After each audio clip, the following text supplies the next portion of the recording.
আকাশ বাতাস সাগর নদী গাইছে ও নাম নিরবধি।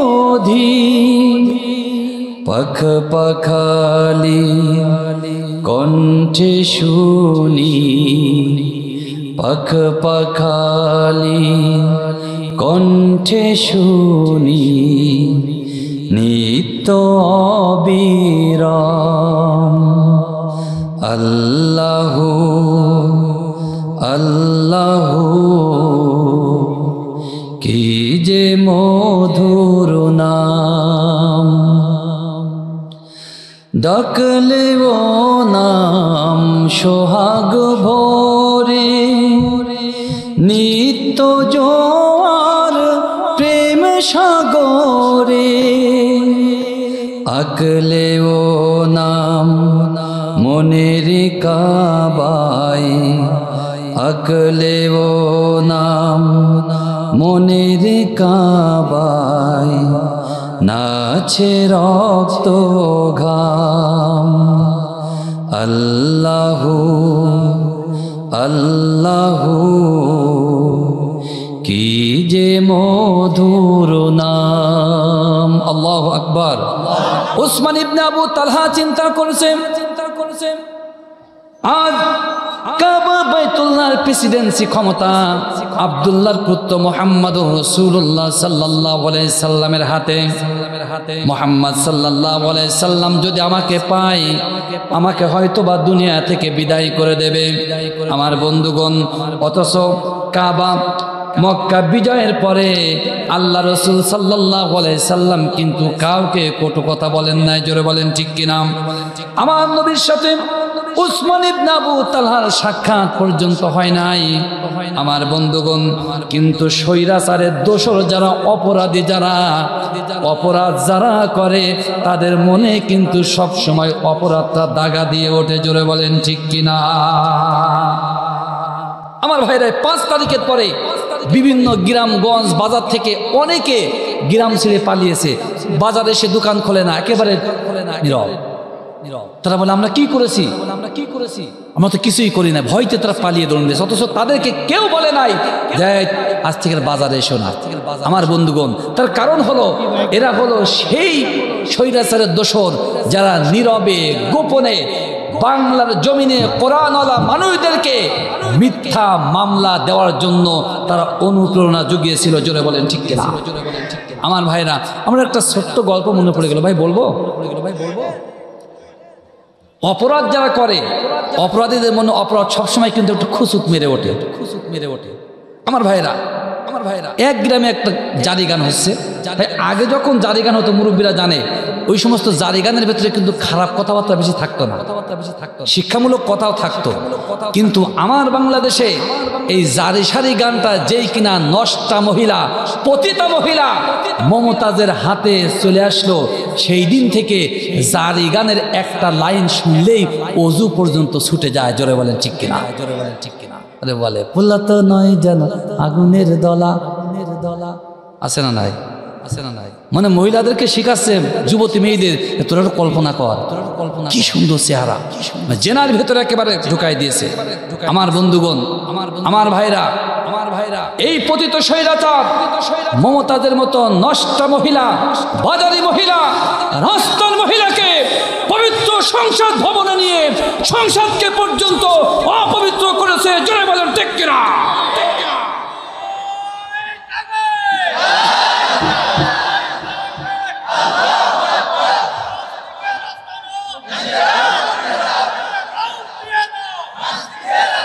আমার বন্ধুগণ,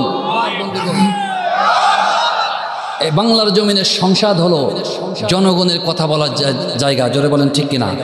জনগণের পক্ষ থেকে জনপ্রতিনিধিরা যাবে, জনগণের অধিকারের কথা বলবে, বাংলাদেশের মানুষের অধিকারের কথা বলবে। অথচ সেখানে যে নষ্টা মহিলা মমতাজ কাপড়টা খুলে বলে, মাননীয় স্পিকার আমি একটা গান বলবো।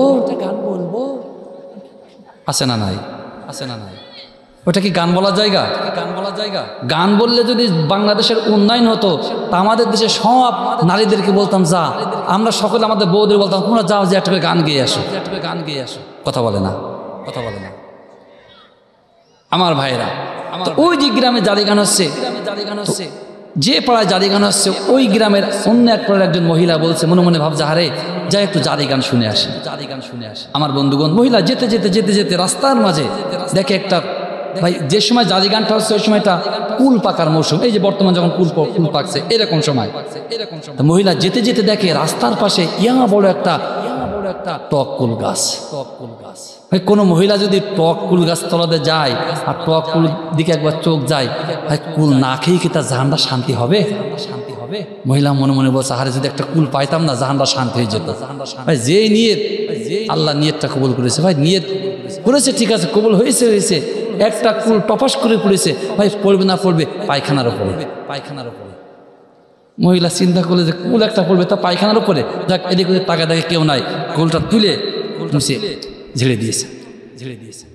আমার বন্ধুগণ, ওই মহিলা জারি গান শোনার জন্য দাঁড়িয়ে গেছে। ওই জারি গানের যে শায়ের শিল্পী, ওই শিল্পী গান গাওয়া শুরু করেছে। ভাই ওই জারি গানের শেষ লাইন হলো বলবো রে তোর কুলের কথা। এখন ওই শিল্পী গান গাইতে গাইতে আসার ওই যে মহিলা যেখানে দাঁড়িয়ে আছে উনি সে বলে, ওখানে এসে ঠিক বলে বলবো রে তোর কুলের কথা। মহিলা মনে মনে বলছে সর্বনাশ, পায়খানা থেকে একটা কুলি নাই খেয়েছি, এই সবার মধ্যে বলে দেবে। মহিলার কাছে যা ছিল হাফ টাকা নিয়ে ওই শিল্পীকে দিয়ে দিয়েছে, বাবা তুই মুখ বন্ধ কর। শিল্পী মনে মনে ভাবছে জীবনে কোনোদিন গান গিয়ে টাকা পুরস্কার পায়নি, আজকের প্রথম, তাহলে গানটা মানে খুব ভালো হচ্ছে।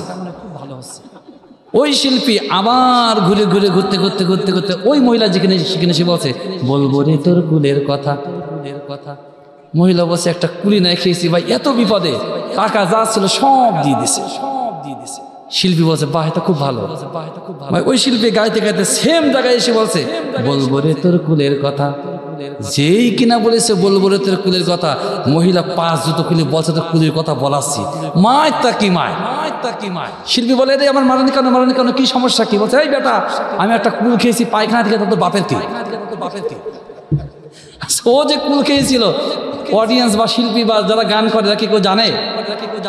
আমার বন্ধুগণ, আমার বাংলাদেশে পতিত স্বৈরাচারের দোসর অনেকে মনে করে ইয়া বড় পাঞ্জাবি, লম্বা টুপি, লম্বা দাড়ি, হাজী সাহেব কত একেবারে পীর মাশায়েখের মতো, অথচ তারা 5 তারিখের আগ পর্যন্ত প্রত্যেক গ্রামে ইসলামী আন্দোলন করে কারা, কোরআনের মাহফিলে হক কথা বলে কারা, তাদেরকে ইন্ডিকেট করে তাদেরকে একেবারে আন্ডারলাইন করে নেতাদের কাছে যেয়ে বলেছে আমার গ্রামে ওই ব্যক্তি হলো ইসলামী আন্দোলনের কর্মী, আজ জাতির বাধ্য তাকে বাংলার জমিন ছাড়া করতে হবে, আইনা ঘরের বদলে তাকে চিরতরে গ্রহণ করতে হবে। জয় বলেন ঠিক কিনা?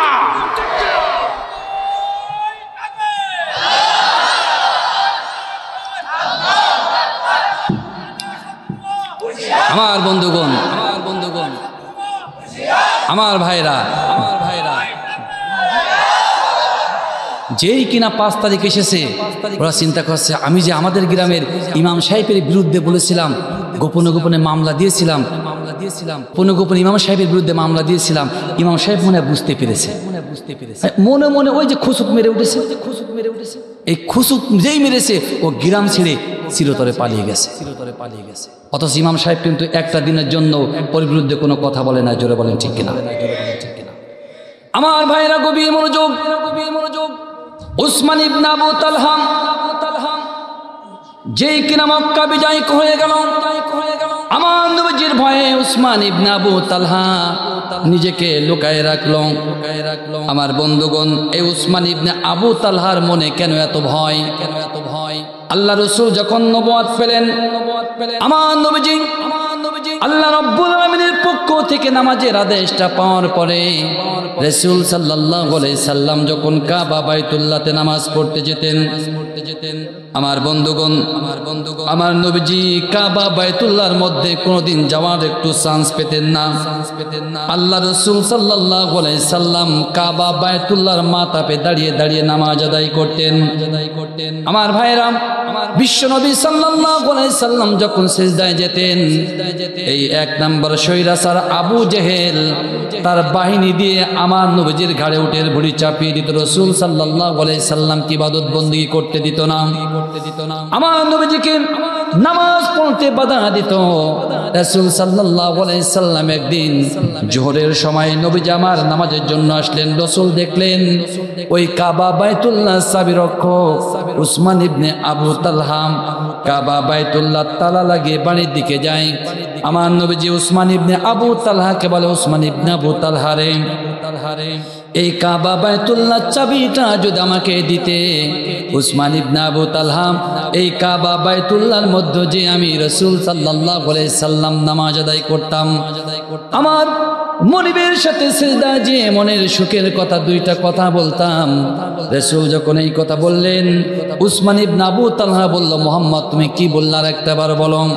আমার নবীজি বললেন, ও উসমান ইবনে আবু তালহা, কাবা বাইতুল্লাহর চাবিটা যদি একটু আমাকে দিতে, আমি কাবার মধ্যে যে নামাজ আদায় করতাম।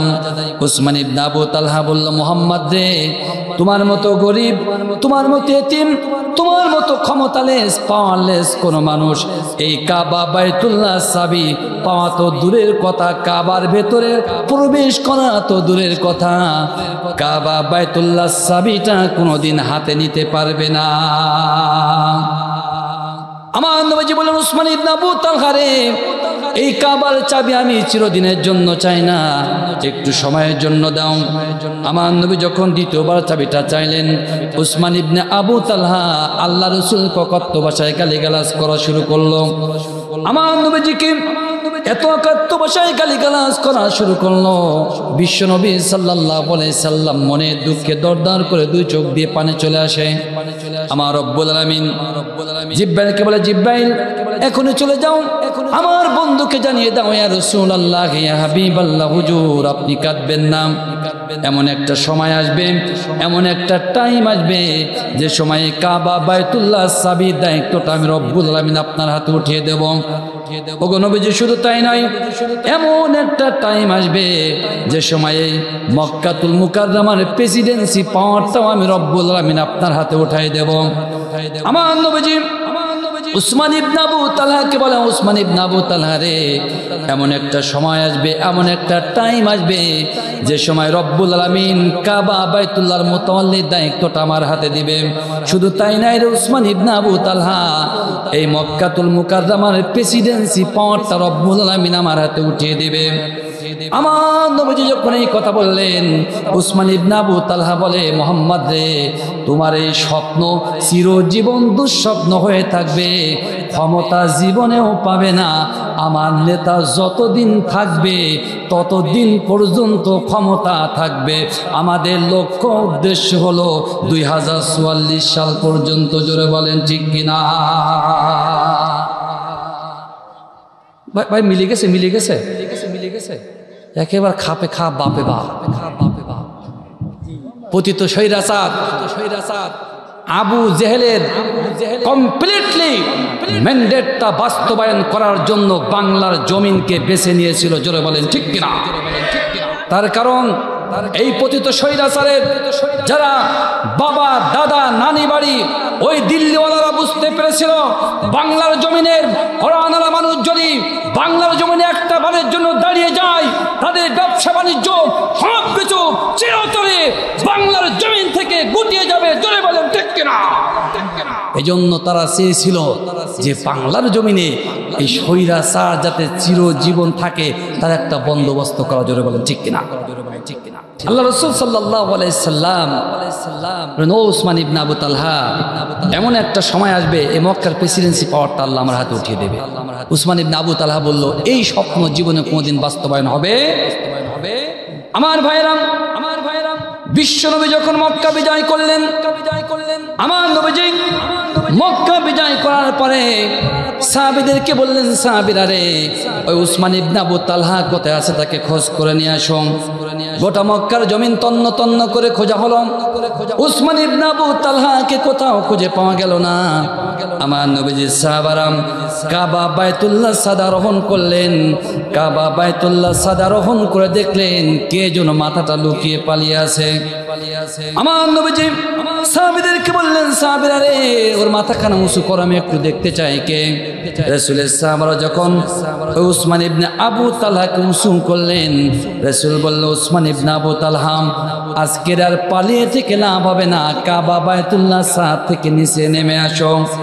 আমার বন্ধুগণ, আমার নবী কি নবী, ইসলাম কি ইসলাম, ইসলামের আদর্শ যে কত বড়, ইসলামের আহকামগুলো যে কত সুন্দর, এখান থেকে গুরুত্বপূর্ণ শিক্ষা নেওয়ার আছে। আমার নবীজি উসমান ইবনে আবু তালহাকে বললেন, উসমান ইবনে আবু তালহা রে, আজকের সেই দিন যে দিনের কথা আমি বলেছিলাম, ও উসমান ইবনে আবু তালহা, এই কাবা বায়তুল্লাহ চাবিটা কি তুমি আজকের আমার কাছে দেবে?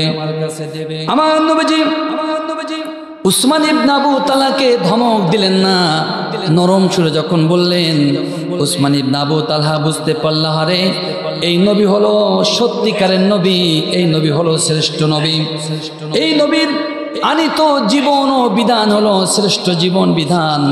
অত সেই নবী কাবার চাবি চাওয়ার কারণে কত না কটু ভাষায় গালি দিয়েছিলাম। উসমান ইবনে আবু তালহা আমার নবীর হাতে চাবিটা দিলেন আর বললেন, ইয়া রাসূলুল্লাহ, ইয়া হাবিবাল্লাহ, হুজুর, এই কাবা বায়তুল্লাহর চাবিখানা আমার কাছে রেখে মাতব্বরে আমার প্রয়োজন নাই, কাবার চাবিখানা আপনি নিন ওগো নবীজি, কিন্তু এই ইমানের কালিমা থেকে আপনি আমাকে মাহরুম করবেন না। আমার নবীজি উসমান ইবনে আবু তালহার হাতটা ধরলেন, আল্লাহ রাসূল সাল্লাল্লাহু আলাইহি সাল্লাম পড়িয়ে দিলেন, লা ইলাহা ইল্লাল্লাহু। আমার ভাইয়েরা, উসমান ইবনে আবু তালহা কালিমা গ্রহণ করলেন, চাবিখানা বিশ্বনবীর হাতে, রাসূল কাবার ভেতরে প্রবেশ করলেন। আমার নবীর সাহাবারা দাঁড়িয়ে আছেন, সব সাহাবাদের মনের তামান্না, হারে কাবার চাবিটা যদি নবী আমার কাছে দিতেন আমার জীবনটা ধন্য হয়ে যেত। আলী চিন্তা করে, আমি নবীজির জামাই, কাবার চাবি মনে হয় বিশ্বনবী আমার কাছে দেবে। উসমান চিন্তা করে, কাবার চাবি নবীজি মনে আমার কাছে দেবে। আমার বন্ধুগণ, ওমর চিন্তা করে, কাবার চাবি মনে হয় বিশ্বনবী আমার কাছে দেবে। আবু বকর চিন্তা করে, কাবার চাবিটা রাসূল মনে হয় আমার কাছে দেবে। ওদিকে উসমান ইবনে আবু তালহা আমার নবীজির হাতে কালিমা গ্রহণ করে দুই চোখের পানি ছেড়ে নবীজির হাতে হাত দিয়ে উসমান ইবনে আবু তালহা কালিমা গ্রহণ করার পরে দুই চোখের পানি ছেড়ে কাঁদে। আমার বন্ধুগণ, আল্লাহ রাব্বুল আলামিন কুরআনুল কারীমের আয়াত নাজিল করে বলেন, ইয়া রাসূলুল্লাহ, ইয়া হাবিবাল্লাহ, হুজুর, ইন্নাল্লাহা ইয়া'মুরুকুম আন তুআদ্দুল আমানাতি ইলা আহলিহা। ওগো নবীজি, এই আমানতের খেয়ানত করা যাবে না। এই আমানত আপনি যেখান থেকে নিয়েছিলেন ওই আমানতটা হকদারের কাছে ফেরত দেওয়া লাগবে। আমার ভাইরা, আল্লাহ রাসূল সাল্লাল্লাহু আলাইহি সাল্লাম কাবা বায়তুল্লাহর চাবিখানা উসমান ইবনে আবু তালহার কাছে দিয়ে দিলেন। আল্লাহ রাসূল সাল্লাল্লাহু আলাইহি সাল্লাম আমানত যে উসমান ইবনে আবু তালহার কাছে ফেরত দিলেন, রাসূল সাল্লাল্লাহু আলাইহি সাল্লাম ছোট্ট একখানা আমানত ওখানে রেখে দিলেন। সেই থেকে আজ পর্যন্ত ওই কাবা বায়তুল্লাহর চাবিখানা উসমান ইবনে আবু তালহার বংশধরদের কাছে সুরক্ষিত আছে। আমার বন্ধুগণ, ছোট্ট একটা চাবি, এই চাবির আমানতের খেয়ানত এখনো পর্যন্ত করে নাই, কিন্তু আল্লাহ রাসূল সাল্লাল্লাহু আলাইহি সাল্লাম আমার আপনার জন্য গুরুত্বপূর্ণ দুইটা আমানত দিয়েছেন। এক নাম্বার হলো কিতাবুল্লাহ, দুই নাম্বার হলো সুন্নাহ। আল্লাহ রাসূল বললেন, যদি তোমরা কিতাবুল্লাহ, আল্লাহর কিতাব এবং আমার সুন্নাতকে আঁকড়ে ধরো, লান তাদিল্লু, কোনোদিন পথভ্রষ্ট হবে না। আমার ভাইরা, আমার বন্ধুগণ, এখন বলেন তো দেখি, আল্লাহ রাসূল সাল্লাল্লাহু আলাইহি সাল্লামের সেই আমানতের খেয়ানতকারী না আমানতের রক্ষাকারী আমরা? আমার বন্ধুগণ, বিশ্লেষণ করলে দেখা যাবে আল্লাহ রাব্বুল আলামিনের নবী আমাদের কাছে যে দুইটা আমানত রেখেছেন, এই আমানতের রক্ষাকারী আমরা কেউ এখনো পর্যন্ত হতে পারে নাই। 100% আমানতের খেয়ানতকারী, জোরে বলেন ঠিক কিনা? আমার ভাইরা, আল্লাহ রাব্বুল আলামিনের কুরআনুল কারীমের আমানতের খেয়ানত যারা করবে, এই দুনিয়া তাদের জন্য কষ্টকর জিন্দেগি হবে। এবং কিয়ামতের কঠিন ময়দানে আল্লাহর সামনে যখন উঠবে তারা অন্ধ অবস্থায় উঠবে। আল্লাহ তাআলা বললেন, শোনো, ওমান আরাদা আন যিকরি ফাইন্না লাহু মাঈশাতান দানকা ওয়া নাহশুরুহু ইয়াওমাল কিয়ামাতি আমা। আল্লাহ বললেন, কোরআনের আমানতের খেয়ানত যারা করবে এই দুনিয়া জিন্দেগি তাদের জন্য কষ্টকর হবে এবং কিয়ামতের কঠিন ময়দানে আল্লাহর সামনে অন্ধ অবস্থায় উত্তোলিত হবে। আমার ভাইরা আসুন, কোরআনের আমানতের খেয়ানত না করে কোরআনুল কারীমের আমানতের রক্ষাকারী কারা, কোন কোন কাজ করলে, কি কাজ করলে, কোন পথ অবলম্বন করলে আপনি কোরআনের আমানতের খেয়ানতকারী না হয়ে কোরআনুল কারীমের আমানতের রক্ষাকারী হবেন, এই বিষয়গুলো আমাদের জানা প্রয়োজন আছে না নাই? কথা বলেন, কথা বলেন ভাই। অনেকে মনে করে আমি ইমামতি করছি, আমি হলাম কোরআনের 1 নম্বর আমানতের রক্ষাকারী। অনেকে ভাবে আমি 10 বার হজ করেছি, আমি মনে হয় জান্নাতি। আছে না নাই? আছে না নাই? কথা বলেন, কথা বলেন, কথা বলেন, কথা বলেন। আমার ভাইরা, কোরআনুল কারীমের আমানতের রক্ষাকারী কারা? আল্লাহ রাব্বুল আলামিন কোরআন দ্বারা জানিয়ে দিয়ে বলেছেন, কোরআনুল কারীমের আমানতের রক্ষাকারী হলো তারা, অর্থাৎ কোরআনুল কারীমের আমানতটা রক্ষা যদি আপনি করতে চান, আল্লাহ তাআলা মেসেজ দিয়ে জানিয়ে দিয়ে বলেছেন, ইয়া আইয়ুহার রাসূলু বাল্লিগ মা উনজিলা ইলাইকা মির রাব্বিক ওয়া ইল্লাম তাফআল ফামা বাল্লাগতা রিসালাতাহু আল্লাহু ইয়াসিমুকা মিনান নাস। আল্লাহ বললেন, নবী, এই যে কোরআনুল কারীমের আমানতে যদি আপনি রক্ষাকারী হতে চান, ওগো নবীজি, শুধু তাই নাই, গোটা দুনিয়ার মানুষ যদি কোরআনুল কারীমের আমানতে রক্ষাকারী হতে চায়, তাদেরকে এই কোরআনের দাওয়াতি কাজটা প্রত্যেকটা মানুষের দ্বারে দ্বারে পৌঁছানো লাগবে। বিশ্বনবী মুহাম্মদুর রাসূলুল্লাহ সাল্লাল্লাহু আলাইহি সাল্লাম তার জিন্দেগিটা কমপ্লিটলি জিন্দেগিটা বিশ্বনবী সাল্লাল্লাহু আলাইহি সাল্লাম এই আমানতের রক্ষাকারী হিসেবে কাজ করেছেন। বিশ্বনবী সাল্লাল্লাহু আলাইহি সাল্লাম বিদায় হজের ভাষণে লক্ষাধিক সাহাবীর সামনে দাঁড়িয়ে বললেন, সাহাবীরা রে, আল্লাহ রাব্বুল আলামিন আমার পরে যে অর্পিত দায়িত্বটা দিয়েছিল, ও সাহাবীরা বলো তো দেখি, আমি মুহাম্মাদুর রাসূলুল্লাহ সাল্লাল্লাহু আলাইহি সাল্লাম আল্লাহ রাব্বুল আলামিনের সেই অর্পিত দায়িত্বটা পালন করতে পেরেছি কিনা? আমার নবী যখন এই প্রশ্ন করলেন, লক্ষাধিক সাহাবা একযোগে বলল, ইয়া রাসূলুল্লাহ, ইয়া হাবিবাল্লাহ, হুজুর, আল্লাহ রাব্বুল আলামিন আপনার পরে যে রিসালাতের দায়িত্বটা দিয়েছিল, এই দায়িত্বটা আপনি 100% পালন করেছেন। আমার ভাইরা, আল্লাহ রাসূল এই রিসালাতের দাওয়াতি কাজ করা যখন শুরু করলেন, আল্লাহ রাব্বুল আলামিন বললেন, নবীজি, আপনি তো রিসালাতের দাওয়াতি কাজ করা শুরু করেছেন, ওগো নবীজি, আপনি কি জানেন এই রিসালাতের দায়িত্বর মূল মাকসাদটা কি, মূল লক্ষ্য উদ্দেশ্যটা কি? শুধুমাত্র দাওয়াতি কাজ করলে কিন্তু হবে না, এই দাওয়াতি কাজের মূল মাকসাদটা আমাদের জানতে হবে, লক্ষ্য উদ্দেশ্যটা জানতে হবে। আল্লাহ রাব্বুল আলামিন কোরআন দ্বারা জানিয়ে দিয়ে বলেছেন, আন আকিমুদ্দিনা ওয়া লা তাতাফাররাকু ফি। আল্লাহ বললেন, নবীজি, কোরআনুল কারীমের দাওয়াতি কাজের মূল লক্ষ্য উদ্দেশ্য, মূল মাকসাদ হলো আন আকিমুদ্দিন, এই জমিন যার হুকুমটা চলবে সেই আল্লাহর। জোরে বলেন ঠিক কিনা? আমার ভাইরা গভীর মনোযোগ দিবেন। আল্লাহ বলেন, আন আকিমুদ্দিন ওয়া লা তাতাফাররাকু। আমার রব্বুল আলামিন আকিমুস সালাম, নামাজের কথা বলেছেন, এখানে কিন্তু আল্লাহ তাআলা ওয়া লা তাতাফাররাকু বলেন নাই। রোজার কথা বলেছেন, হজের কথা বলেছেন, যাকাতের কথা বলেছেন।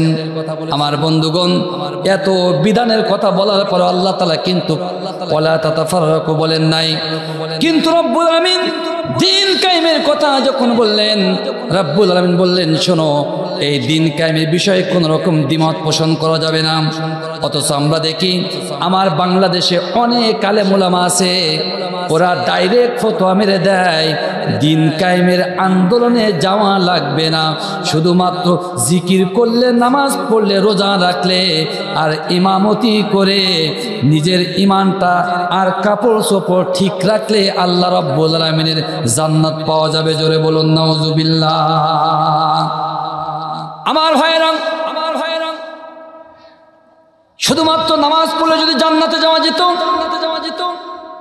টুপি আর লম্বা পাঞ্জাবি দাড়ি রাখতে যদি জান্নাতে যাওয়া যেত, রাসূল সাল্লাল্লাহু আলাইহি সাল্লাম যখন দিনের দাওয়াতি কাজ করা শুরু করলেন, রাসূল যখন বলেন, ও মক্কার মানুষেরা তোমরা বলো লা ইলাহা ইল্লাল্লাহ, রাসূল যখন লা ইলাহা ইল্লাল্লাহ বললেন, ওই আবু জেহেলরা বুঝতে পেরেছিল বাংলার জমিনে যদি ইলাহার বিধানটা, যদি মক্কার জমিনে ইলাহার বিধানটা কায়েম হয়ে যায়, যেদিন থেকে ইলাহার বিধান কায়েম হয়ে যাবে ওই দিন থেকে আমাদের ক্ষমতা আর থাকবে না। জোরে বলেন ঠিক কিনা? উতবা ইবনে রাবিয়া আবু জেহেলদের পক্ষ থেকে এসে আমার নবীর কাছে বলল, মোহাম্মদ ভাতিজা তুমি কি চাও? যদি অর্থ চাও বলো কত টাকা লাগবে, তোমাকে টাকা দেওয়া হবে, তবে লা ইলাহা ইল্লাল্লাহ এই ইলাহার বিধানটা কায়েম করতে হবে, এই পক্ষে কথা বলতে পারবা না। উতবা ইবনে রাবিয়া বলল, মোহাম্মদ ভাতিজা তোমার যদি ক্ষমতা প্রয়োজন হয়, মন্ত্রিত্ব প্রয়োজন হয়, বলো কোন মন্ত্রণালয়ের মন্ত্রিত্ব চাও, তোমাকে দেওয়া হবে। রাসূল বললেন, না আমার প্রয়োজন নাই। আল্লাহ রাসূলকে বলা হলো, মোহাম্মদ ভাতিজারে তোমার যদি সুন্দরী নারী প্রয়োজন হয় তাও তুমি নিতে পারো। রাসূল বললেন, কোনো প্রয়োজন নাই। আমার ভাইয়েরা, বিশ্বনবীকে বলল, মোহাম্মদ ভাতিজা তুমি যদি মনে করো মক্কার কাবা বাইতুল্লাহর মুতাল্লির দায়িত্বটা নেবে তাও তুমি নিতে পারো। মোহাম্মদ ভাতিজা কিন্তু লা ইলাহা ইল্লাল্লাহ এই একমাত্র ইলাহার বিধান চলবে এই কথা তুমি বলো না। আমার বন্ধুগণ, আমার বাংলাদেশের মানুষরা নামাজের পরে লা ইলাহা ইল্লাল্লাহ জিকির করে, নামাজ শেষ আসসালামু আলাইকুম রহমাতুল্লাহ দুই পাটে সালাম মেরে দিয়ে তসবিহ বের করে সুমুখে একেবারে পড়া শুরু করে দেয়। বাংলাদেশের ওই তসবিহ পড়োয়া মুসলমানরা যদি লা ইলাহা ইল্লাল্লাহ ইলাহা শব্দের অর্থটা যদি জানতো, আমার মনে হয় তারপর দিন থেকে লা ইলাহা ইল্লাল্লাহর জিকির করা বাদ দিত। জোরে বলেন ঠিক কিনা? আমার বন্ধুগণ, তার কারণটা কি? ইলাহা শব্দের অর্থ হলো জমিন যার হুকুম চলবে সেই আল্লাহর। ইলাহা শব্দের অর্থ হলো আইন চলবে একমাত্র আল্লাহর। ইলাহা শব্দের অর্থ হলো আমার জীবন মরণের একেবারে আপ টু বাটম, পা থেকে মাথা পর্যন্ত সবকিছু আইন ও কানুন চলবে আল্লাহর বিধান দিয়ে। জোরে বলেন ঠিক কিনা? আল্লাহর ঘর মসজিদে তাসবিহ নিয়ে লা ইলাহা ইল্লাল্লাহ জিকির করলাম, আর মসজিদ থেকে বের হয়ে বললাম, অমুক ভাইয়ের চরিত্র ফুলের মতো পবিত্র, নামাজ পড়ে না এক ওয়াক্ত, তামাক ছাড়ে না 6 ওয়াক্ত। জোরে বলেন ঠিক কিনা? ওরা আবার ফতোয়াবাজি করে এই আলেমরা নাকি ধর্ম নিয়ে ব্যবসা করে। জোরে বলেন ঠিক কিনা? আমার বন্ধুগণ, আলেমরা ধর্ম নিয়ে ব্যবসা করলো কখন? আলেমরা তো সারাটা জিন্দেগি নামাজ রোজা আল্লাহর বিধানের পক্ষে আছে। জোরে বলেন ঠিক কিনা? ভোটের সময় আলেমরা শুধু ভোটের জন্য টুপি পরে কিন্তু মসজিদে যায় না। অথচ অনেক ভোট লোভী নেতা আছে, এক আসরের নামাজ অন্তত পাশাপাশি মসজিদ হলে 2 বার পড়ে, তাও বিনা উজুতে। আছে না নাই? আছে না নাই? আমার বন্ধুগণ, কিন্তু কোন আলেমকে কি দেখেছেন যে বিনা উযুতে একই আসরের নামাজ ভোটের জন্য 2 বার পড়ে? পড়ে না। তার কারণ যিনি 5 ওয়াক্ত নামাজ পড়ে ও তো নামাজ পড়েই যায়। যে জীবনে নামাজ পড়ে না, দেখবেন ভাই ওই ঈদুল আজহা জানাজার নামাজ কিসের নামাজ ভাই? ঈদুল আজহা জানাজার নামাজ পড়ছে, আল্লাহু আকবার, তাকাচ্ছে এদিকে ওদিকে। এইরকম নেতা এখনো আসে না নাই? ওরা আবার ফতোয়াবাজি করে যে বাংলাদেশের যারা ইসলামী রাজনীতি করে এরা নাকি ধর্ম নিয়ে ব্যবসা করে। আমার বন্ধুগণ, শুধুমাত্র 2টা কোরআনের আয়াত মুখস্থ করে স্বৈরাচারের সাথে তুমি সংসদ ভবনে যে কথা বললে, তোমার হিস্ট্রিটা জানতে হবে। তুমি যে স্বৈরাচারের সাথে সংসদে বসে কথা বললে, তোমার চরিত্র নিয়ে ভাবতে হবে তুমিও স্বৈরাচারের থেকে কোনো অংশে কম না। জোরে বলেন ঠিক কিনা? জোরে বলেন ঠিক কিনা? 1 লাইন 2 লাইন কোরআনের আয়াত পড়ে তুমি আলেম ওলামাদের সাথে ডিবেট করতে চাও, তোমার মতো মূর্খ দালাল বাংলার জমিনে আর এক পিছু নাই। জোরে বলেন ঠিক কিনা? জোরে বলেন ঠিক কিনা? আমার বন্ধুগণ, আমার ভাইরা, এখন আসুন, আল্লাহ তাআলা বললেন যে কোরআনুল কারীমের এই আমানতের রক্ষাকারী হবে তারাই যারা দাওয়াতি কাজ করবে। আর দাওয়াতি কাজের মূল মাকসাদ হলো আন আকিমুদ্দিন। আমার প্রশ্ন হলো, আমার বাংলাদেশে মুসলমানের সংখ্যা কম না হিন্দুর সংখ্যা বেশি? হিন্দুর সংখ্যা বেশি। কথা বলেন ভাই, কথা বলেন। মুসলমান বেশি না হিন্দু বেশি? বাংলাদেশে এত মুসলমান থাকতে, এত মুসলমান, এত মসজিদ, এত মাদ্রাসা, ফাজিল মাদ্রাসা, কামিল মাদ্রাসা, হেফজখানা সব কিছু আছে, তারপরেও এই বাংলার জমিনে আন আকিমুদ্দিন এই আয়াতটা কি দরকার? কি দরকার ভাই? কোনো প্রয়োজন আছে? কোনো প্রয়োজন আছে? মাগরিবের নামাজ যখন আপনারা পড়লেন, কেউ কি নামাজ পড়তে বাধা দিয়েছে? বাধা দিয়েছে? রোজা বাংলাদেশে রাখা হয়, কেউ কি রোজা রাখতে বাধা দেয়? হজ করতে বাধা দেয়? কেউ যদি জাকাত দেয়, জাকাত দেওয়াতে কোনো বাধা আছে? আমার বন্ধুগণ, ইসলাম মানতে বাংলাদেশে কোনো রকম বাধা নাই। তারপরেও এই বাংলার জমিনে কোরআনের রাজ কায়েম কেন প্রয়োজন? কেন প্রয়োজন? আমার ভাইরা গভীর মনোযোগ, গভীর মনোযোগ। আমার বাংলার জমিনে আল্লাহ রাব্বুল আলামিনের কোরআনের রাজ যদি কায়েম হয়ে যায়, আমাদের কি লাভ? এক নাম্বার লাভ হলো, এই বাংলার জমিনে যদি কোরআনের রাজ কায়েম হয়ে যায়, বাংলাদেশের সংবিধান হবে আল্লাহ রাব্বুল আলামিনের কোরআন। জোরে বলেন ঠিক কিনা? আমার বন্ধুগণ, এখন প্রশ্ন হলো, বাংলাদেশে ডক্টর কামাল সাহেবের লিখিত সংবিধান আছে, এই সংবিধান থাকা সত্ত্বেও বাংলাদেশে কোরআনকে সংবিধান কেন, কোরআনকে সংবিধান হিসেবে কায়েম করা কেন প্রয়োজন? কোরআনকে সংবিধান হিসেবে গ্রহণ করা কেন প্রয়োজন? আমার বন্ধুগণ, মানব রচিত আইন ও কানুন দিয়ে মানুষের মাঝে কখনো কিন্তু শান্তি এবং স্থিতি কায়েম করা সম্ভব না। আমার ভাইরা, শুধু তাই নাই, 1971 থেকে 5 তারিখের আগ পর্যন্ত আমার বাংলাদেশে যারা ক্ষমতা এসেছে, নিজেদের ব্যক্তি স্বার্থ কায়েম করার জন্য, নিজেদের চরিতার্থ কায়েম করার জন্য ডক্টর কামালের লেখা সংবিধানকে কেউ কেটেছে, কেউ ছেটেছে, কেউ টেনে লম্বা করেছে, কেউ বাতিল করেছে, কেউ পেট কেটেছে, কেউ অপারেশন করেছে। সর্বশেষ বিচারপতি ABM খায়রুল হক না কি যেন নাম, বাংলাদেশের সংবিধানকে এমনভাবে সিজার করেছে, সিজার করে পতিত স্বৈরাচারের ক্ষমতাকে কিয়ামত পর্যন্ত পাকাপোক্ত করেছে। জোরে বলেন ঠিক কিনা? আমার ভাইরা, বাংলাদেশে যদি আল্লাহ রাব্বুল আলামিনের কোরআন যদি সংবিধান হয়, বিচারপতি খায়রুল হক কেন গোটা বাংলাদেশে কারোর বাবার ক্ষমতা হবে না? আল্লাহ রাব্বুল আলামিনের কোরআনুল কারীমের একটা আয়াতে কারিমা কেটে বাদ দেওয়ার। জোরে বলেন ঠিক কিনা? আমার ভাইরা, কোরআন যদি সংবিধান হয়, যে দল যে ব্যক্তি রাষ্ট্র ক্ষমতায় আসুক আমাদের কোনো সমস্যা নাই। তার কারণ ওই সরকার কোরআনুল কারীমের আঙ্গিকে বাংলার জমিনে সরকারটা চলবে। জোরে বলেন ঠিক কিনা?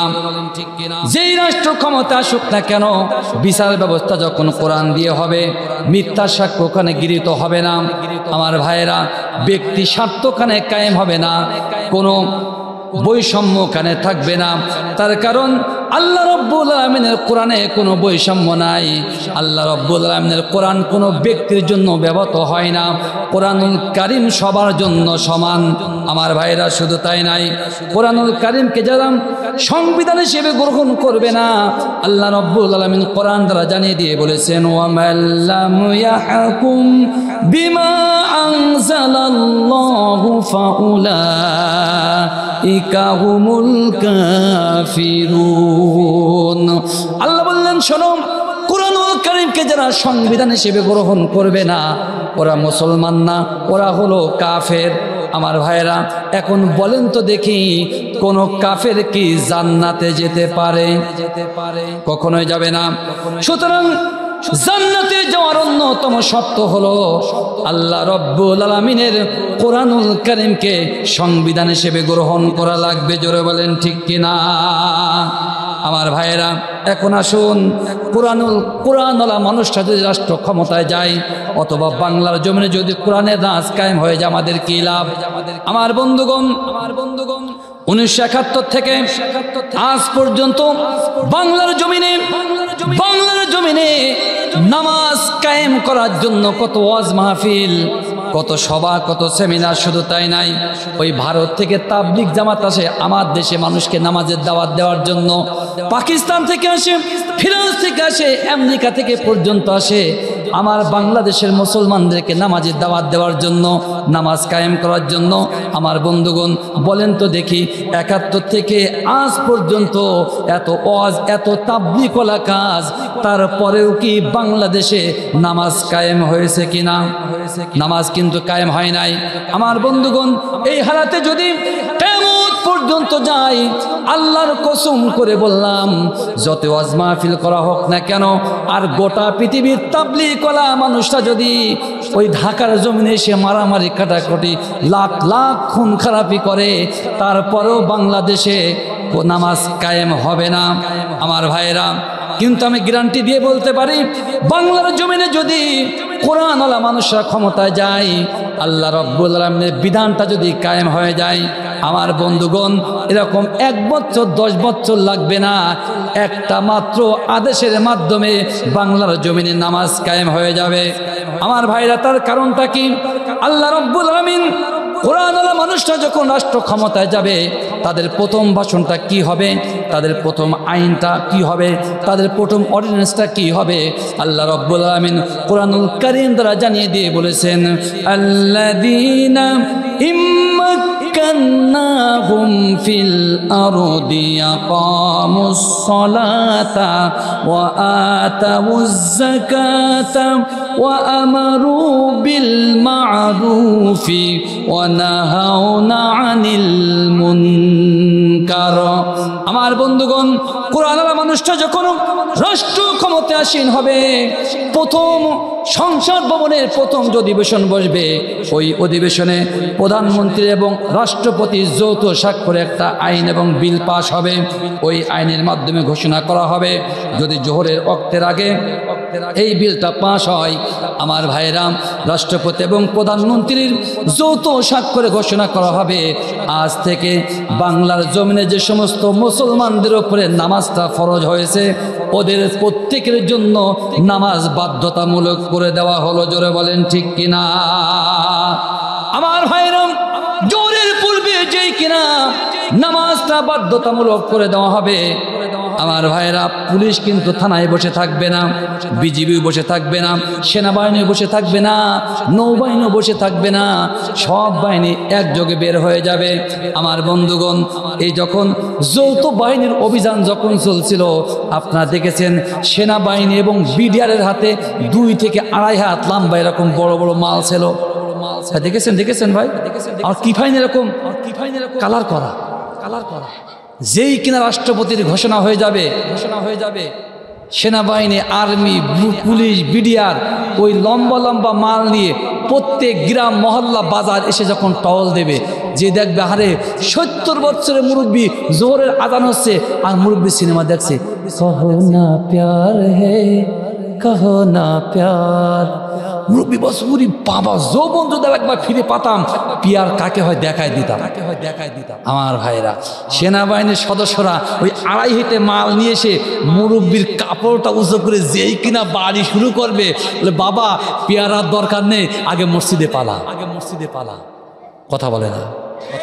আমার বন্ধুগণ, 1971 সাল থেকে আজ পর্যন্ত বাংলার জমিনে তাবলীগ করা কাজ, নামাজের দাওয়াত দেওয়া হয়েছে, ওয়াজ মাহফিলের মাধ্যমে নামাজের দাওয়াত দেওয়া হয়েছে, এখনো পর্যন্ত বাংলার জমিনে নামাজ কায়েম করা সম্ভব হয় নাই।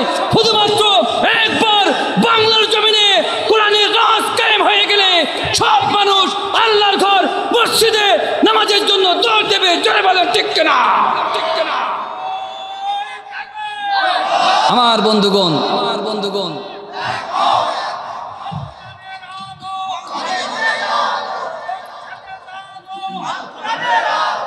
আমার ভাইরা, সুতরাং বাংলাদেশে যদি কোরআনওয়ালা মানুষরা ক্ষমতায় যায়, নামাজ কায়েমের জন্য আর বেশি আর পাড়ায় পাড়ায় যাওয়া লাগবে না, এমনিতে নামাজ কায়েম হয়ে যাবে।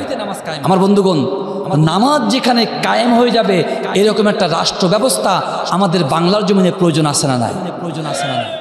এখন আসুন, যদি কোরআনওয়ালা মানুষরা ক্ষমতায় যায়, আমরা যারা জনগণের কি লাভ? আমার ভাইরা, আমার দেশে গরিব মানুষ বেশি না ধনী মানুষ বেশি? কথা বলেন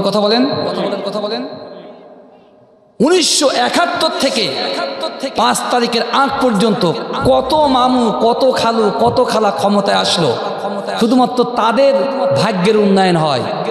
যে চেয়ারম্যান ভ্যান চালাতো তার 5 গাড়ি। কথা বলে না। আমার ভাইরা, কিন্তু জনগণের কি কোনো উন্নয়ন এখনো পর্যন্ত হয়েছে? যে বেটা রিক্সা চালায় সে রিক্সা চালিয়ে জীবন দিয়ে দিল, যে কামলা খাটে মাঠে জন দেয় সে মাঠে জন দিতে দিতে জীবন দিল। শুধু সে না, তার 14 গোষ্ঠী এই জনের সিলসিলাটা বয়ে যাচ্ছে। জোরে বলেন ঠিক কিনা? আমার বন্ধুগণ, এখন আমার প্রশ্ন, এই যে অসহায় গরিব মানুষ, মধ্যবিত্ত শ্রেণীর মানুষ, যদি কোরআনওয়ালা মানুষটা যদি ক্ষমতায় যায়, আমাদের কি লাভ? ভাই জানার প্রয়োজন আছে না? ডক্টর মিজানুর রহমান আজহারি, ওনার কথাগুলো বাংলাদেশের সব মানুষের পছন্দ, ঠিক কিনা?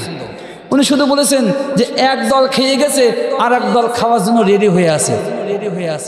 ভাই কোন দলের নাম ধরে বলেছে? এই কথা যেই কিনা বলেছে, সাদাবাজ, দুর্নীতিবাজ, এদের গায়ে যেন আগুনের মতো ফুসকা দিয়ে উঠেছে। ওরে বাবা, টিরবির করে উঠেছে।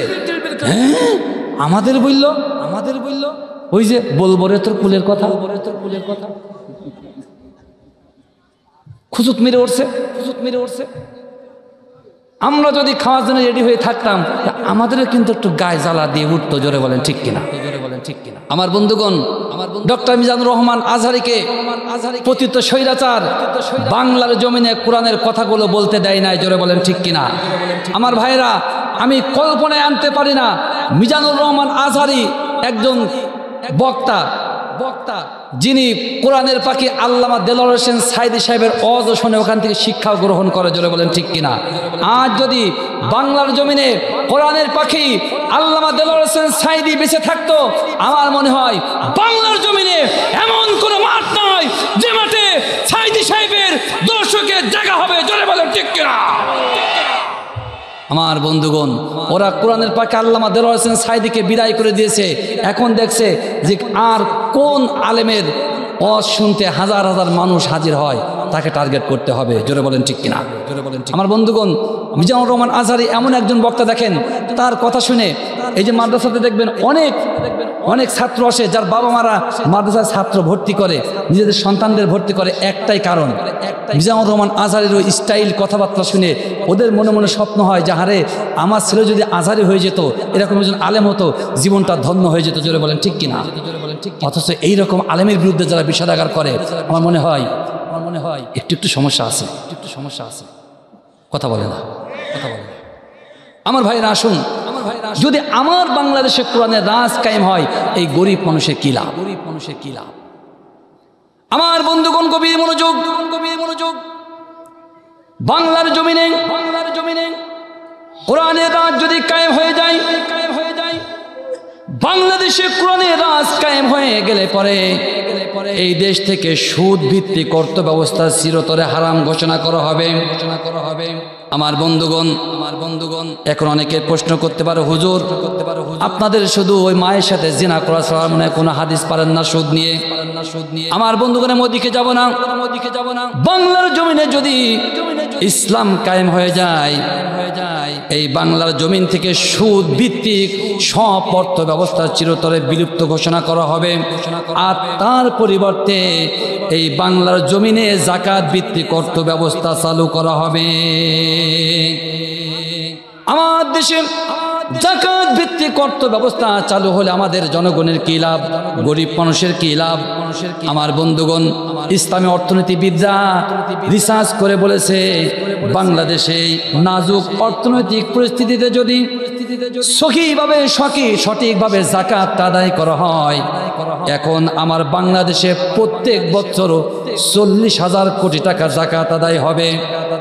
আমার বন্ধুগণ, বাংলার জমিনে যদি প্রত্যেক বছর সহিভাবে যাকাত আদায় হয়, আল্লাহর কসম করে বললাম 15 থেকে 20 বছর না যেতে যেতে এই বাংলার জমিনে যাকাত নেওয়ার জন্য একটা মানুষও খুঁজে পাওয়া যাবে না।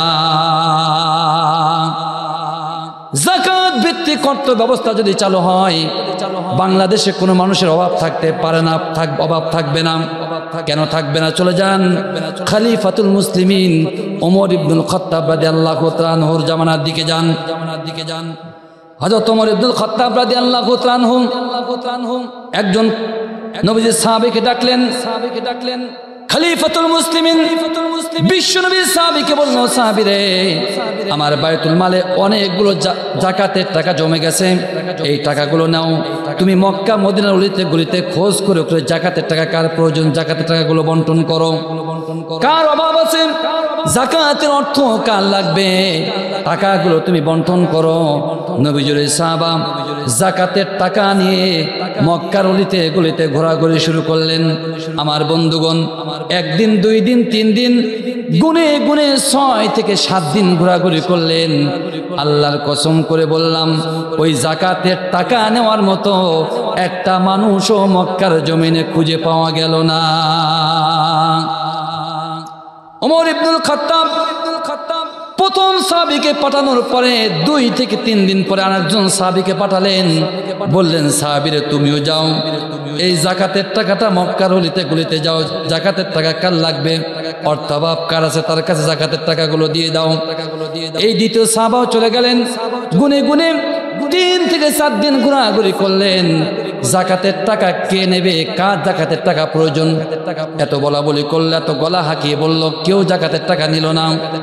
ওই যে প্রথম সাহাবী 7 দিন ঘোরার পরে ক্লান্ত পরিশ্রান্ত একটা পাহাড়ের পদদেশে উনি আশ্রয় নিয়েছেন, উনি একটু বিশ্রামের জন্য শুয়েছেন। দ্বিতীয় সাহাবা প্রথম সাহাবীকে দেখে মনে মনে ভাবনা, হারে এই মানুষের চেহারাটা একটু মনিলতা ভাব, আমার মনে হয় এই মানুষের অর্থভাব, এখানে যাকাতের টাকাগুলো দিয়ে আমি একটু নিজেকে একটু হালকা করতে চাই।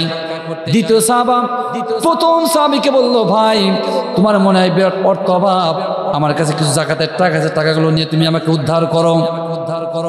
দ্বিতীয় সাহাবী যখন এই কথা বলল, প্রথম সাহাবী বলল, ভাই আপনি ভুল জায়গায় নক করেছেন, তার কারণ আপনি যে কাজের কাজী আমিও সেই কাজের কাজী। আজকের গুনে গুনে 7 দিন ঘুরলাম, যাকাতের টাকা নেওয়ার মতো একটা মানুষও খুঁজে পাওয়া গেল না। আমার ভাইরা, অথচ এই সাহাবারা হলো সেই সাহাবী বিশ্বনবী সাল্লাল্লাহু আলাইহি সাল্লামের সময়ে বদরের যুদ্ধ করতে গিয়েছে, ওদের যুদ্ধ করতে গিয়েছে, খন্দকের খন্দক খনন করতে গিয়েছে। 1 দিন, 2 দিন, 3 দিন, 4 দিন পর্যন্ত না খাওয়া, আমার নবী পর্যন্ত ক্ষুধা জ্বালায় পেটে পাথর বেঁধেছে। অথচ 15 থেকে 10 থেকে 12 বছর না যেতে যেতে গোটা মক্কার জমিনে যাকাতের টাকা কে নেবে এমন কোন মানুষ খুঁজে পাওয়া যায় নাই। আল্লাহ রাব্বুল আলামিন কুরআন দ্বারা জানিয়ে দিয়ে বলেছেন, লা ফাতাহনা আলাইহিম বারাকাতিম মিনাস সামাই ওয়াল আরদ। আল্লাহ বললেন, শোনো, যদি জনপদের মানুষেরা আমার বিধানটা মেনে নেয়, কোরআনের বিধানটা কায়েম করে দেয়, আল্লাহ রাব্বুল আলামিনের আসমান থেকে রহমতের বৃষ্টি অঝর ঝরায় বর্ষণ হবে। আমার বন্ধুগণ, বাংলাদেশ থেকে যদি সুদ ভিত্তিক অর্থ ব্যবস্থা চিরতরে বিলুপ্ত হয়ে যায় আর যাকাত ভিত্তিক অর্থ ব্যবস্থা চালু হয়ে যায়, আমার বন্ধুগণ, বাংলাদেশের একজন ইসলামিক স্কলার যার নাম হলো ডাক্তার শফিকুর রহমান, উনি ব্যর্থ কণ্ঠে ঘোষণা করেছে, যদি ইসলামী রাষ্ট্র কায়েম হয়ে যায় বাংলাদেশে একটা মানুষেরও অভাব থাকবে না। জোরে বলেন ঠিক কিনা? আরো জোরে ঠিক কিনা? আমার ভাইরা, তাহলে বলেন তো দেখি, এই দেশের গরিব মানুষের যদি অভাব চিরতরে চলে যায়, এইরকম একটা রাষ্ট্র ব্যবস্থা আমার বাংলাদেশে প্রয়োজন আছে না নাই? আমার ভাইরা, ইসলামী রাষ্ট্র যদি কায়েম করতে হয় কি করতে হবে? বাংলার জমিনে কোরআনের রাজ যদি কায়েম করতে হয়, আপনার কি এলিমেন্ট লাগবে? উপাদানটা কি লাগবে? আল্লাহ রাব্বুল আলামিন কোরআন দ্বারা জানিয়ে দিয়ে বলেছেন, শোনো, যদি তোমরা বাংলার জমিনে কোরআনের রাজ কায়েম করতে চাও, তোমাদেরকে প্রচেষ্টা করতে হবে, মানুষের দ্বারা দ্বারা যেতে হবে। কি করতে হবে? প্রচেষ্টা করতে হবে, যার আরবি অর্থ হলো জিহাদ, বাংলায় হলো প্রচেষ্টা, আরবিতে বলা হয় জিহাদ। আল্লাহ রাব্বুল আলামিন কোরআন দ্বারা জানিয়ে দিয়ে বলেছেন, ওয়াতুজাহিদুনা ফি সাবিলিল্লাহি বিআমওয়ালিকুম ওয়া আনফুসিকুম। আরে প্রচেষ্টা যদি করতে হয় উপাদান লাগে দুইটা, এক নাম্বার হলো অর্থ আর দুই নাম্বার হলো নিজের জীবন। জোরে বলেন ঠিক কিনা? আমার ভাইরা, কোরআনের রাজ যদি কায়েম করতে হয়, ইসলাম আন্দোলন যদি কায়েম করতে হয়, শুধুমাত্র নিজে নিজে গেলে হবে না। আবার আপনি শুধু অর্থ দিলেন আর নিজে যাবেন না, এমনটি করলেও হবে না। অর্থ দেওয়া লাগবে, জানও দেওয়া লাগবে। আমার বন্ধুগণ, জান এবং মাল দিয়ে যদি বাংলার জমিনে আর একটা বিপ্লব কায়েম করা যায়, আমার পুরো ইয়াকিন এবং পুরো বিশ্বাস, বাংলার জমিনে কোরআনের রাজ কায়েম হয়ে যাবে। জোরে বলেন ঠিক কিনা? আমার বন্ধুগণ,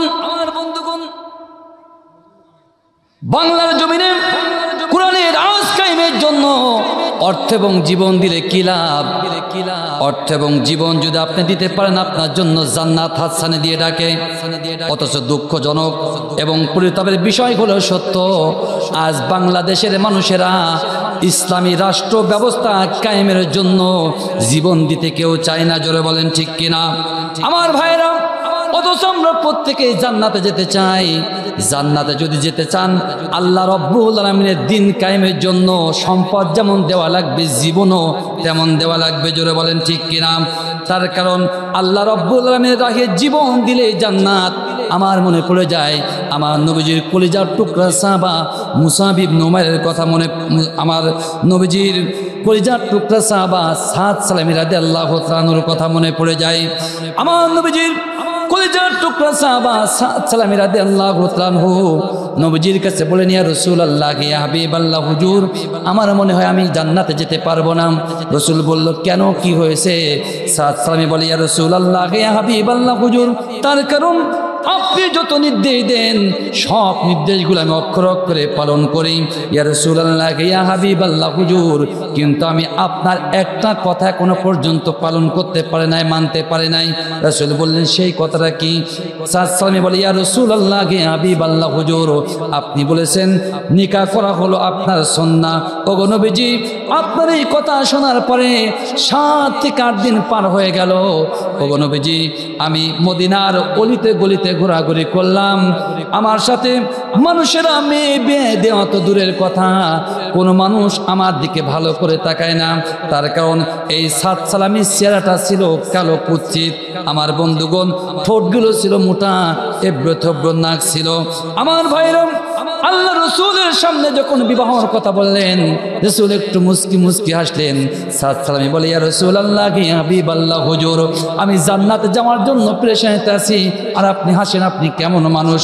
আমার নবীজি আবার মুস্কি হেসে বলেন, সাদ সালামী, চিন্তা করো না, আল্লাহ রাব্বুল আলামিন তোমার জন্য বিবাহর বন্দোবস্ত করে দেবেন। জোরে বলে সুবহানাল্লাহ। আমার নবীজি একজন কাতিবকে ডাকলেন। আল্লাহ রাসূল সাল্লাল্লাহু আলাইহি সাল্লাম মদিনাতুল মুনাওয়ারার প্রসিদ্ধ ব্যবসায়ী, যার নাম হলো আমর ইবনুল ওয়াহাব। আমর ইবনুল ওয়াহাবের কাছে একটা পত্র লিখলেন। সাদ সালামীকে বললেন, সাদ সালামী রে, এই পত্রখানা নিয়ে তুমি চলে যাও আমর ইবনুল ওয়াহাবের বাড়িতে। আমার নবীজির পত্র পাওয়ার পরে আমর ইবনুল ওয়াহাব পত্রখানা খুলে পড়া শুরু করলেন। আল্লাহ রাসূল সাল্লাল্লাহু আলাইহি সাল্লাম লিখেছে, আমর ইবনুল ওয়াহাব রে, তোমার কলিজার টুকরা সুন্দরী কন্যার জন্য জন্য আমি নবীজি ঘটকালি করে তোমার মেয়েকে বিবাহ দিতে চাই। এই কথা শোনার পরে পড়ার পরে আমর ইবনুল ওয়াহাব আনন্দে আত্মহারা হয়ে গেল। তারপর উনি পড়লেন যে আল্লাহ রাসূল লিখেছেন, আমর ইবনুল ওয়াহাব রে, তোমার কন্যার জন্য উপযুক্ত পাত্র হলো সাদ সালামি।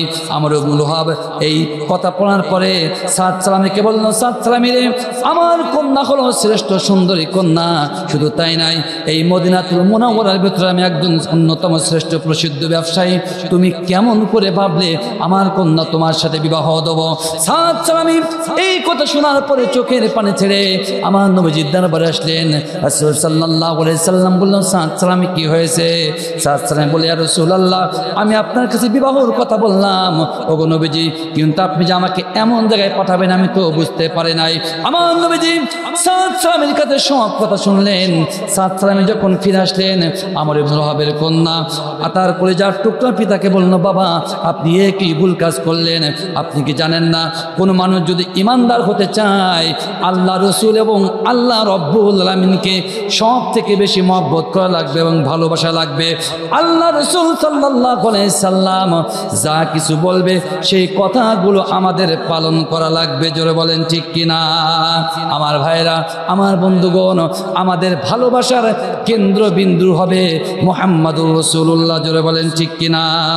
আমাদের ভালোবাসা সবই যেন হয় মহান রবের জন্য, ঠিক কিনা? আমার বন্ধুগণ, আমর ইবনুল ওয়াহাব কলিজার টুকরা কন্যার কথা শোনার পরে উনি নবীজির দরবারে আসলেন। বলেন, ইয়া রাসূলুল্লাহ, ইয়া হাবিবাল্লাহ, হুজুর, আমার ভুল হয়ে গেছে। ওগো নবীজি, আপনি যে পাত্র ঠিক করেছেন ওই পাত্রের সাথে আমি আমার কলিজার টুকরা কন্যাকে বিবাহ দিতে রাজি আছি। আমার নবীজি সাদ সালামিকে বলল, সাদ সালামি রে, আল্লাহ রাব্বুল আলামিন তোমার বিবাহের জন্য উপযুক্ত পাত্র ব্যবস্থা করে দিয়েছে। ও সাদ সালামি, তোমার বিবাহের জন্য তুমি দিরহামের ব্যবস্থা করো। তার কারণ তোমার বিবাহ করার অন্যতম পূর্ব শর্ত তোমাকে দিনমহর দিতে হবে। আল্লাহ রাসূল সাল্লাল্লাহু আলাইহি সাল্লাম যখন এই কথা বলল, সাদ সালামি বলল, ইয়া রাসূলুল্লাহ, ইয়া হাবিবাল্লাহ, হুজুর, আমি হলাম গরিব অসহায় মানুষ। ওগো নবীজি, আমি দিরহাম কোথায় পাবো, অর্থ কোথায় পাবো? আমার তো খাওয়াই হয় না। আল্লাহ রাসূল সাল্লাল্লাহু আলাইহি সাল্লাম সাহাবীদেরকে বললেন, সাহাবীরা রে, তোমাদের কলিজার টুকরা ভাই সাদ সালামি বিবাহ করবে, তার জন্য টাকার বন্দোবস্ত করো, দিরহামের বন্দোবস্ত করো। আমার নবীজি সাহাবারা গুনে গুনে 500 দিরহামের বন্দোবস্ত করলেন। রাসূল সাল্লাল্লাহু আলাইহি সাল্লাম বললেন, সাদ সালামি রে, তোমার জন্য নির্ধারিত দিরহামটা তুমি তোমার স্ত্রীকে পরিশোধ করার পরে বাকি টাকা দিয়ে স্ত্রীর জন্য সদাই করো, ক্রয় করো। আমার ভাইয়েরা, বিবাহ যেদিন হয়ে গেল, সাদ সালামি রাদিয়াল্লাহু তাআলা আনহু কলিজার টুকরা সুন্দর স্ত্রীকে ঘরের মধ্যে রেখে মদিনাতুল মুনাওয়ারার বাজারে সদাই করতে গিয়েছেন। সাদ সালামি রাদিয়াল্লাহু তাআলা আনহু সুন্দরী স্ত্রীর জন্য একটা শাড়ি ক্রয় করলেন। শাড়ি ক্রয় যখন শেষ হয়ে গেল, কে যেন মক্কাতুল মুকাররমার বাজারে চিৎকার মেরে বলে, ও আল্লাহর কলিজার টুকরা বান্দা, ও নবীজির আশিক, নবীজির সাহাবারা, কে কোথায় আছো? আল্লাহ রাব্বুল আলামিনের নবী তোমাদেরকে জিহাদের ময়দানে, আন্দোলনের ময়দানে ডাক দিয়েছেন। আমার ভাইয়েরা, এই কথা শোনার সাথে সাথে সাদ সালামে চিন্তা করে, হারে, আল্লাহ রাসূল সাল্লাল্লাহু আলাইহি সাল্লাম জিহাদের ময়দানে যাবে আর আমি সাদ সালামি কেমন করে বাসরাত করব? না না, তা তো হতে পারে না। সাদ সালামি কেনাকাটা বন্ধ করে দিলেন। আমার ভাইয়েরা, তরবারি কিনলেন, ঢাল কিনলেন, জিহাদের ময়দানের দিকে ছোটা শুরু করলেন। সাদ সালামি চিন্তা করলেন, আমি যদি জিহাদের ময়দানে যাই আল্লাহ রাসূল তো আমাকে ফিরিয়ে দেবে, বিশ্ব নবী তো আমাকে জিহাদ করতে দেবে না। আমার ভাইয়েরা, আমার বন্ধুগণ, সাদ সালামি ওই যে একটা কাপড় কিনেছিলেন, ওই কাপড়টা মুখে উনি বাঁধলেন। মুখে বাঁধার পরে ছদ্মবেশ ধারণ করলেন, জিহাদের ময়দানে ঝাঁপিয়ে পড়লেন। আল্লাহ রাসূল সাল্লাল্লাহু আলাইহি সাল্লাম সাহাবীদেরকে বলেন, সাহাবীরা, ওই যে তাকে দেখো, কে যেন ছদ্মবেশ ধারণ করে আমাদের পক্ষে জিহাদ করে, যুদ্ধ করে। আল্লাহ রাসূলের সাহাবারা বলে, ওগো নবীজি, কে ছদ্মবেশ ধারণ করলো? এটা কোনো বিষয় না, ইয়া রাসূলুল্লাহ, আমাদের পক্ষে, আল্লাহর পক্ষে জিহাদ করে, এটাই হলো সব থেকে বড় কথা। আমার ভাইরা, জিহাদের ময়দান শেষ হয়ে গেল, মুসলমানদের বিজয় ত্বরান্বিত হয়ে গেল। আল্লাহ রাসূল সাল্লাল্লাহু আলাইহি সাল্লাম সাহাবীদেরকে বলে, সাহাবীরা রে, আমার কলিজার টুকরা সাহাবা, আজ জিহাদের ময়দানে শাহাদাত বরণ করেছে যে সমস্ত সাহাবারা, তাদের লাশগুলো এক জায়গায় করো। আমার বন্ধুগণ, সাহাবীদের লাশগুলো যখন এক জায়গায় করা হলো, আল্লাহ রাসূল সাল্লাল্লাহু আলাইহি সাল্লাম দেখলেন ওই যে ছদ্মবেশ ধারণকারী সাহাবা শাহাদাত বরণ করেছে। আমার নবীজি বললেন, সাহাবীরা সদ্যবেশ ধারণকারী সাহাবাকে তার মুখটা একটু খোলো। সাহাবারা যখন আস্তে আস্তে মুখটা খুললেন, মুখটা যখন খোলা হয়ে গেল, আল্লাহ রসুল বললেন সাদ সালামি রে, ও আমার কলিজার টুকরা সাহাবা সাদ সালামি, আমি তোমাকে জিহাদের ময়দানে আসতে দেব না, এই জন্য তুমি ছদ্মবেশ ধারণ করেছিলে। আল্লাহ রসুল সাল্লাল্লাহু আলাইহি সাল্লাম সাদ সালামির মাথার কাছে বসে পড়লেন। রসুল বলে, সাদ সালামি রে, জান্নাতে যাওয়ার জন্য বিবাহ করার বায়না ধরেছিলে। ও সাদ সালামি, জান্নাতে যাওয়ার জন্য বিবাহটা পূর্ব শর্ত নয়, জান্নাতে যাওয়ার জন্য অন্যতম শর্ত হলো আল্লাহ জমিনে দিন কায়েম করা। জোরে বলেন ঠিক কিনা? আল্লাহ রাসূল সাল্লাল্লাহু আলাইহি সাল্লাম বললেন, ও সাহাবারা তোমরা সাক্ষ্য থাকো, আমি নবীজি সাক্ষ্য দিলাম যে জান্নাতের জন্য সাদ সালামি সুন্দরী বধূ ছেড়ে দিয়ে জিহাদের ময়দানে চলে এসেছে, জীবন বিলীন করেছে। আমি নবীজি সাক্ষ্য দিলাম সেই জান্নাতের উত্তম বাসিন্দা হলো সাদ সালামি। জোরে বলুন সুবহানাল্লাহ। আমার ভাইরা, আমার বাপজিরা, সুতরাং বাংলার জমিনে ইসলাম কায়েম করতে হলে জিহাদের বিকল্প কোনো রাস্তা নাই। জোরে বলেন ঠিক কিনা? আমার ভাইরা, আমার বন্ধুগণ, সুতরাং বাংলার জমিনে কোরআনের রাজ কায়েমের জন্য জিহাদের জন্য প্রস্তুত আছেন কারা কারা? দুই হাত তুলে আল্লাহকে দেখান। নারায়ে তাকবীর, নারায়ে তাকবীর, নারায়ে তাকবীর। আল কোরআনের আলো, আল কোরআনের আলো। বাবা সহজে পাকা মাল যে, ঘরে ঘরে কেউ জ্বালতে চায় না, ঘরে ঘরে জিলে মরবে ভাই। 17 বছর ঘরে ঘরে জ্বেলেছে, আর ওই ডিবি 1 চোখ কানা করে লাইট নিয়ে দেখেছে, এই কোথায় দেখ কোরআন আলো জ্বলছে, কোরআন আলো জ্বলছে। যেখানে কোরআনের আলো জ্বলেছে ওরা ধরে আয়না করে ফেলেছে। জোরে বলেন ঠিক কিনা? সুতরাং আমরা আল কোরআনের আলো আর ঘরে ঘরে জ্বালতে চাই না। ঘরে বহুত জ্বলেছে, 17 বছর তাহাজ্জুদ জীবনেও কাজা করেনি, উযু থাকার না থাক, উযু থাকার না থাক। যে তাহাজ্জুদ নামাজ কাজা করে না, সে কি মামুনুল হকের মতো মানুষ, কোরআনের পাকে আল্লামা দেলোয়ার হোসেন সাইদির মতো মানুষ, মুরব্বী গোলাম আজমের মতো মানুষদের কি কখনো জেলখানার মধ্যে রাখতে পারে? ও হলো একটা অশিক্ষিত মুরতাদ শয়তান। জোরে বলেন ঠিক কিনা? সুতরাং কোরআনের রাজ কায়েমের জন্য জিহাদের ময়দানে জীবন দেওয়ার জন্য প্রস্তুত আছেন কারা কারা? আল্লাহ রাব্বুল আলামিনকে দুই হাত তুলে দেখান। বিপ্লব মনে জীবন দেওয়া বসে থাকা নয়, সে কোনো দিন আসবে না রে করো যদি ভয়। বিপ্লব মনে জীবন দেওয়া বসে থাকা নয়, সে কোনো দিন আসবে না রে করো যদি ভয়। ঠিক কিনা? আসবে বিজয় রক্ত আর জীবনের বিনিময়, আসবে বিজয় রক্ত আর জীবনের বিনিময়। বিপ্লব মনে জীবন দেওয়া বসে থাকা নয়, সে কোনো দিন আসবে না রে করো যদি ভয়। সবাই বিপ্লব মনে জীবন দেওয়া বসে থাকা নয়, সে কোনো দিন আসবে না রে করো যদি ভয়। লড়াইয়ের ওই ময়দানেতে যেতে তোমাকে হবে, প্রয়োজনে সব রক্তটুকু জমিনেই ঢেলে দেবে। লড়াইয়ের ওই ময়দানেতে যেতে তোমাকে হবে, প্রয়োজনে সব রক্তটুকু জমিনেই ঢেলে দেবে। তবুও তোমায় লড়তেই হবে, মানিবে না পরাজয়। তবুও তোমায় লড়তেই হবে, মানিবে না পরাজয়। বিপ্লব মানে জীবন দেওয়া বসে থাকা নয়, সে কোনো দিন আসবে না রে করো যদি ভয়। ঠিক কিনা আমার ভাইরা? সুতরাং বাংলার জমিনে বিপ্লব কায়েম করার জন্য আল্লাহ রাব্বুল আলামিনের রাহে জীবন দিতে প্রস্তুত থাকতে হবে।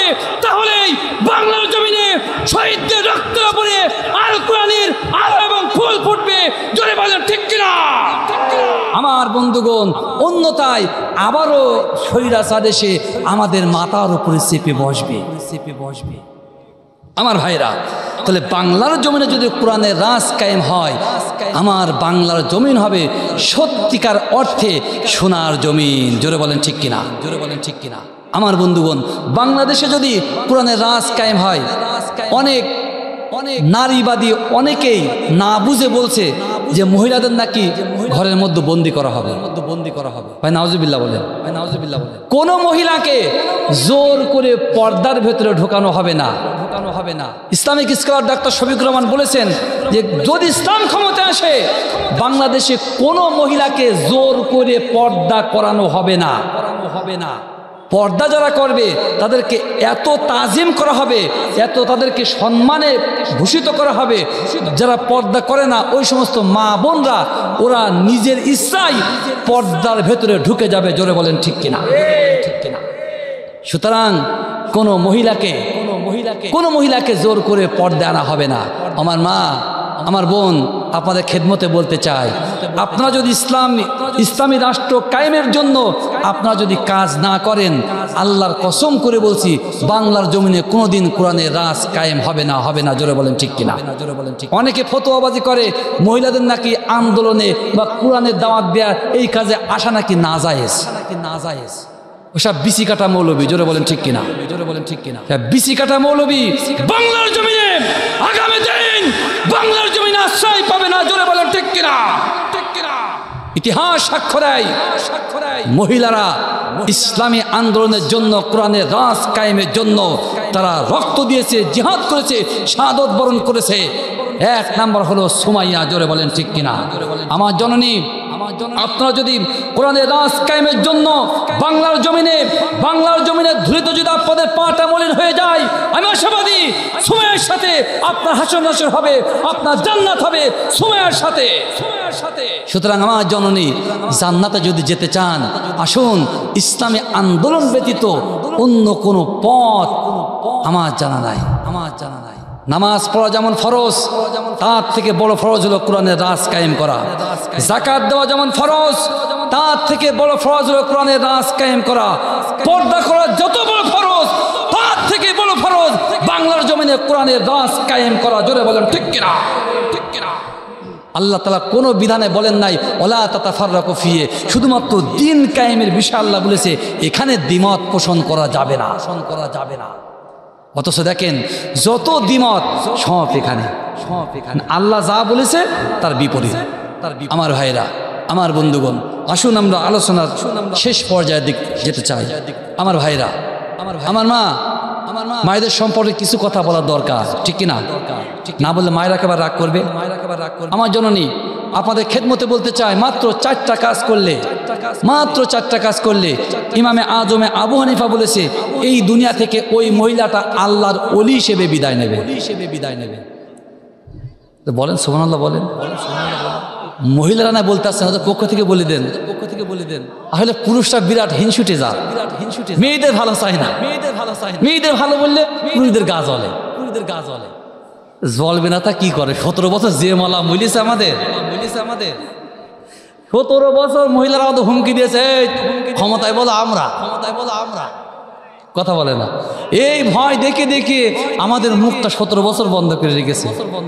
আমার জননী, এক নাম্বার ইমামে আজম আবু হানিফা বলেছে, এক নাম্বার হলো পর্দায় থাকতে হবে। আমার জননী, পর্দায় আপনারা থাকবেন তখন যখন ইসলামকে আপনারা বুঝবেন, তার আগে পর্দায় আপনারা কেউ থাকবেন না।